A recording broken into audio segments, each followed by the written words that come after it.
Hello मेरे प्यारे बच्चों, कैसे हैं आप लोग। उम्मीद करते हैं कि आप लोग अच्छे होंगे और अपने पठन पाठन में लगे होंगे बच्चों। आज जो टॉपिक लेके आए बच्चों, हमारा संविधान। क्या लेके आए बच्चों? हमारा संविधान। ये बहुत इंपॉर्टेंट टॉपिक है बच्चों। संविधान जो है शुरू से शुरू करते हैं, एकदम जड़ से लेके अंतिम तक जाएंगे बच्चों। ठीक है, मतलब शुरू से लेके अंतिम तक जाएंगे। आप लोग बेसिक से क्या करेंगे, अंतिम तक ले जाएंगे बच्चों। बेसिक से उठाएंगे और हार्ड तक ले जाएंगे, जो सभी को समझ में आएगा।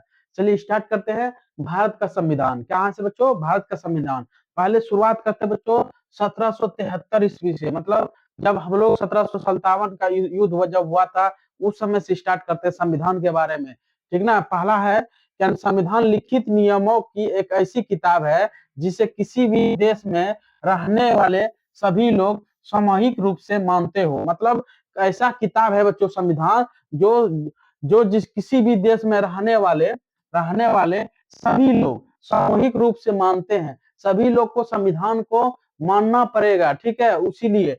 और संविधान सर्वोच्च कानून है। क्या बच्चों? संविधान जो है ये क्या है? सर्वोच्च कानून है। ये सबसे बड़ा कानून है बच्चों। ठीक है, अब पढ़ते हैं बच्चों भारतीय संवैधानिक इतिहास। बच्चों संविधान का थोड़ा सा इतिहास के बारे में समझते हैं। ठीक है, इतिहास में क्या क्या दिया था कि भारतीय इतिहास में 1757 ईस्वी के प्लासी युद्ध हुआ था। 1757 में क्या हुआ था बच्चों? प्लासी युद्ध हुआ था। और 1764 ईस्वी के बक्सर युद्ध के बाद ईस्ट इंडिया कंपनी ने समय समय पर कई अधिनियम लागू किए, जो भारतीय संविधान के विकास की सीढ़ियां बने, जो इस प्रकार है। ठीक है, जो इस प्रकार है इसके बारे में समझते हैं। क्या बच्चों? पहला आया 1773 ईस्वी का रेगुलेटिंग एक्ट। क्या आया बच्चों? पहला क्या आया? 1773 ईस्वी का रेगुलेटिंग एक्ट। ठीक ना, इसके बारे में थोड़ा सा जानकारी लेते हैं। यह एक्ट के तहत बंगाल का गवर्नर को बंगाल का गवर्नर जनरल पद किया। मतलब बच्चों ये जब एक्ट आया, जब भारत में ईस्ट इंडिया कंपनी आया था, उस समय पहला एक्ट कब आया था? 1773 का रेगुलेटिंग एक्ट आया था। इसमें क्या किया बच्चों कि बंगाल का गवर्नर को हटा के बंगाल का गवर्नर जनरल किया। मतलब जनरल को जोड़ा इसमें। जनरल मतलब पद जोड़ा। ये क्या होता है? ये एक पद है। ठीक है, इसको क्या किया 1773 में, इसको क्या क्या नाम दिया, मतलब जोड़ दिया। ठीक है, नोट में लिखना है भारत में प्रथम गवर्नर जनरल कौन बना था। याद रखना है, हम बार बार बोलेंगे और रिपीट भी कराएंगे कि आप लोग को दिमाग में एक बार बैठ जाए। बार बार आप लोग को रिवीजन करवाएंगे। ठीक है, क्या है कि भारत बंगाल का प्रथम गवर्नर जनरल कौन था?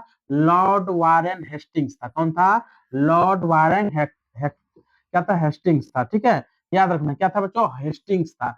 लॉर्ड वारेन हेस्टिंग्स था। कौन था? बंगाल का प्रथम गवर्नर जनरल था। कौन? लॉर्ड वारेन हेस्टिंग था। कौन था?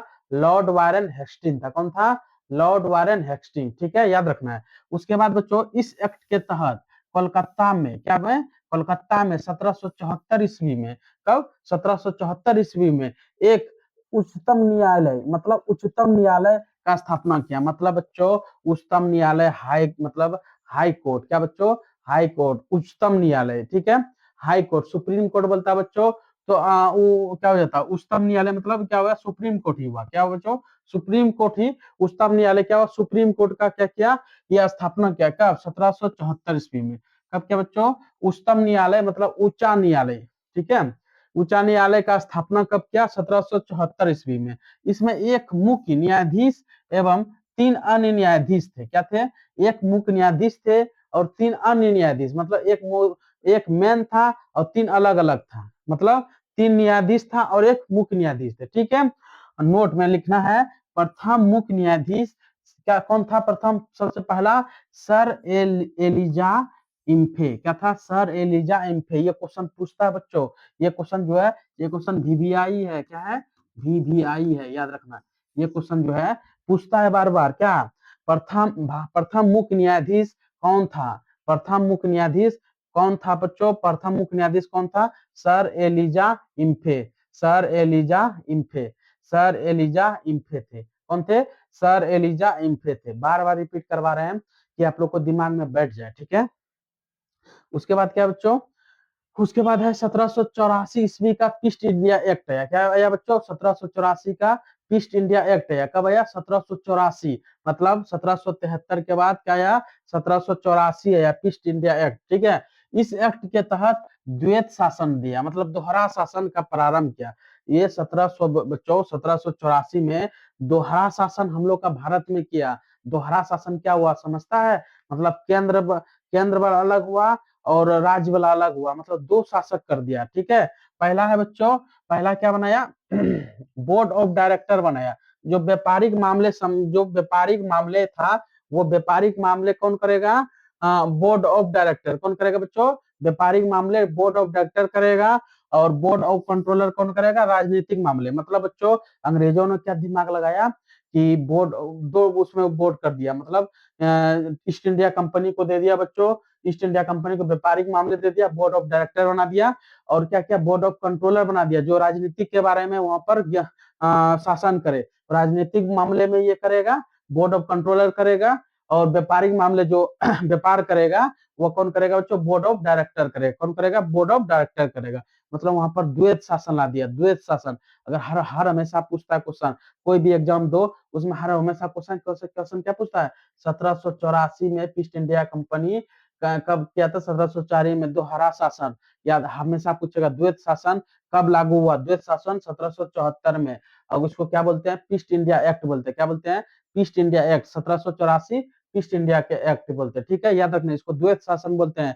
1784 द्वैत शासन ईस्ट इंडिया एक्ट, याद रखना है। और पहला बनाया था बोर्ड ऑफ डायरेक्टर जो व्यापारिक मामले था, और दूसरा बनाया बोर्ड ऑफ कंट्रोलर जो राजनीतिक मामला था। चलिए बच्चों, उम्मीद करते हैं समझ में आया होगा। इसके बाद बच्चों 1813 ईस्वी का चार्टर एक्ट, इसमें बच्चों बहुत ऐसा कुछ था, इसके बारे में समझते हैं।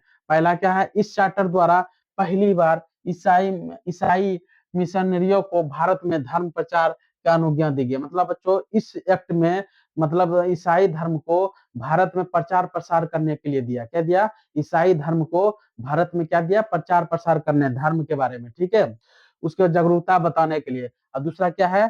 कंपनी के व्यापारिक एकाधिकार को समाप्त कर और सभी ब्रिटिश जनों को व्यापार का अधिकार प्रदान कर दिया गया।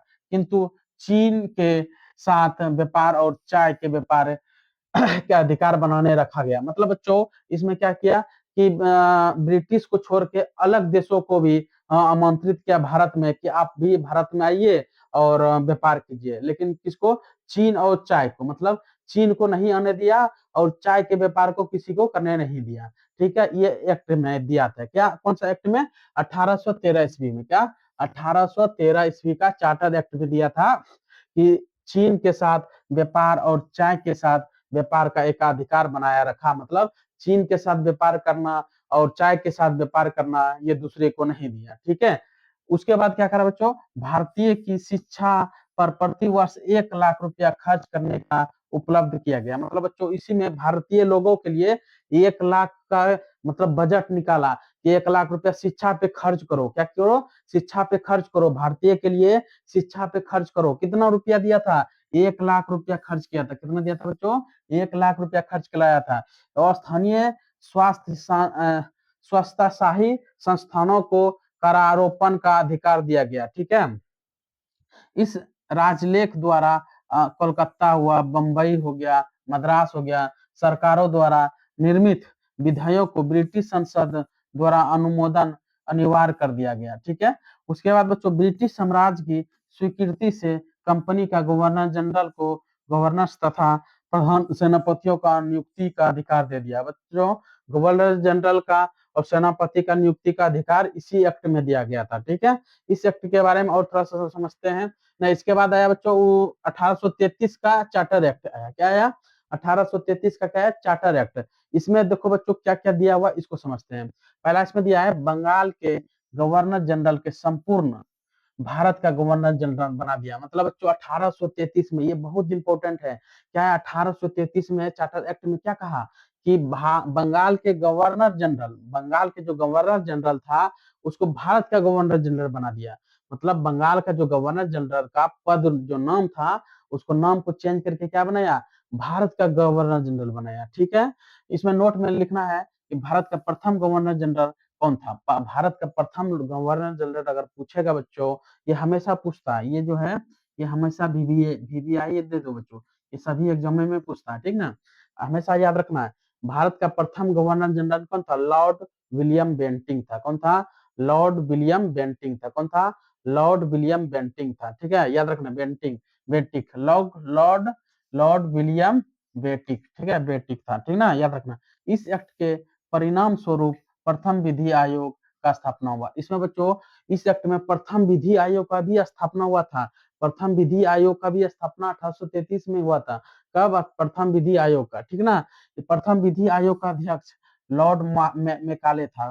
प्रथम विधि आयोग का अध्यक्ष कौन था? लॉर्ड मेकाले, याद रखना है। प्रथम विधि आयोग का अध्यक्ष कौन था? Lord Macaulay. ये भी वीवीआई क्वेश्चन है बच्चों, क्या है?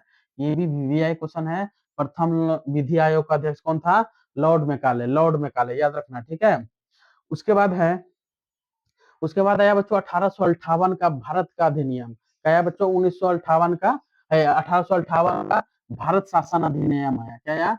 भारत शासन अधिनियम, मतलब ईस्ट इंडिया कंपनी को क्या क्या समाप्त किए करेगा, ठीक है। इसके अंतर्गत भारत का शासन कंपनी को लेकर ब्रिटिश काउंसिल के हाथों में सौंपा गया। मतलब बच्चों इसके अंतर्गत भारत शासन कंपनी से लेकर ब्रिटिश काउंसिल को सौंपा गया। इसमें सौंप दिया उसको ब्रिटिश उसको। इस अधिनियम में गवर्नर जनरल का नाम बदलकर भारत का वायसराय किया गया। मतलब गवर्नर जनरल का नाम ही हटा दिया। भारत का गवर्नर जनरल जो था वो उसको नाम हटा के भारत का वायसराय किया। किसमें? ये 1858 में। इसी में बच्चों 1858 में, 1857 में जो ये जो युद्ध हुआ था, जो 1857 में ही हम लोग को आजादी मिल जाता। लेकिन बच्चों कोई कोई गद्दारी के कारण या कोई वजह से हम लोगों को युद्ध मतलब हार गए और हम लोग को मतलब आजादी नहीं मिल पाया उस समय। तो उस समय आजादी नहीं मिला तो ईस्ट इंडिया कंपनी के हाथ से ब्रिटिश जो है क्या किया, वो अपने हाथों में ले लिया शासन कि अब भाई तुम अब हमको दे दो। वो अब क्या किया कि भारत का जो गवर्नर जनरल था उसका पद नाम बदल के क्या किया, भारत का वायसराय कर दिया। क्या कर दिया? भारत का वायसराय। और याद रखना है, भारत का प्रथम वायसराय लॉर्ड कैनिंग। क्या याद रखेगा बच्चों? भारत का प्रथम वायसराय कौन था? Lord Canning. क्या था? लॉर्ड कैनिंग, याद रखना, वीवीआई है ये भी। भारत का प्रथम वायसराय कौन था? लॉर्ड कैनिंग था। कौन था? भारत का प्रथम वायसराय लॉर्ड कैनिंग। भारत का प्रथम वायसराय लॉर्ड कैनिंग।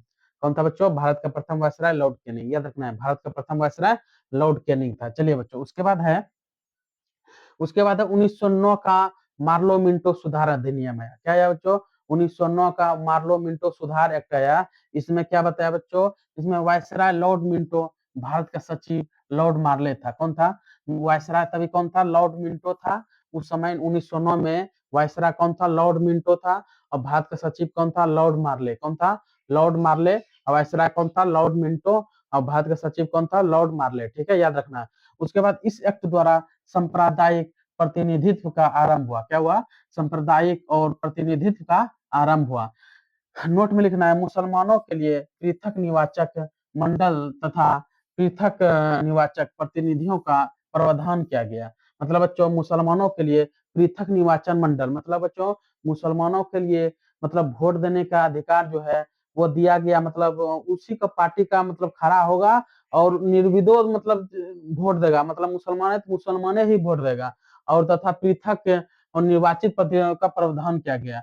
मतदाताओं को 3 वर्ग में, पहला है सामान्य मतदान, वर्ग मतदान, विशेष मतदान। मतलब मतदान को 3 वर्ग में बांटा गया। जिसे एक में रखा गया जमींदार एवं मुसलमान, और दूसरे में विश्वविद्यालय और वाणिज्य, ठीक है, ये याद रखना है। अगला है, उसके बाद है बच्चों, उसके बाद है कि 1919 का भारत शासन अधिनियम आया, जिसको बोलते हैं बच्चों मॉन्टेग्यू चेम्सफोर्ड सुधार। क्या बोलते हैं बच्चों? 1919 का भारत 1919 का भारत शासन अधिनियम आया, जिसको बोलते हैं मॉन्टेग्यू चेम्सफोर्ड सुधार। क्या बोलते हैं बच्चों? मॉन्टेग्यू चेम्सफोर्ड सुधार बोलते हैं, ठीक है। इसमें बच्चों वायसराय जो है लॉर्ड चेम्सफोर्ड, भारत का सचिव कौन था? मॉन्टेग्यू था। उस समय वायसराय कौन था? लॉर्ड चेम्सफोर्ड था।